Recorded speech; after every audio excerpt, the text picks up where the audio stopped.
ఈడెక్కడ తగలాడరా బాబు అనిపిస్తుంది Ben Stokes ని చూస్తే. అవును ఫ్రెండ్స్, సెకండ్ టెస్ట్ లో ఓ అద్భుతమైన క్యాచ్ పట్టి మళ్ళీ ఇంగ్లాండ్ టీం మ్యాచ్ పై పట్టు బిగించేలా చేశాడు. అప్పటి వరకు మ్యాచ్ ని ఇండియా కంట్రోల్ చేస్తుంది.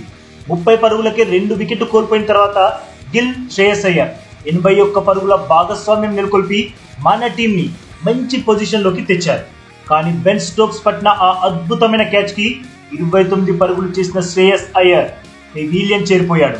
మీకు గుర్తుందా, ఫస్ట్ టెస్ట్ మ్యాచ్ లో కూడా మనం ఈజీగా మ్యాచ్ గెలిచేస్తాం అనుకునే సిచ్యువేషన్ లో రవీంద్ర జడేజాను స్టన్నింగ్ త్రోతో రన్అట్ చేసి మ్యాచ్ ని మలుపు తిప్పాడు. ఇంగ్లాండ్ టీం గెలిచేలా చేశాడు. మరి ఈ రోజు అయ్యర్ క్యాచ్ కూడా మ్యాచ్ లో కీలక మలుపులా మారుతుందా? ఎందుకంటే తర్వాత వచ్చిన రజత్ పటీదార్ త్వరగానే అవుట్ అయిపోయాడు. ఇంగ్లాండ్ వికెట్ల వేటను ఇలానే కొనసాగిస్తే మరో ఓటమి మనకు తప్పదు.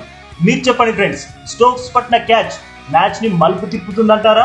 కమెంట్ చేయండి. ఈ అప్డేట్ నచ్చితే వీడియోకి లైక్ కొట్టండి. అలాగే మన ఛానల్ ని సబ్స్క్రైబ్ చేసుకోవచ్చుగా ఫ్రెండ్స్.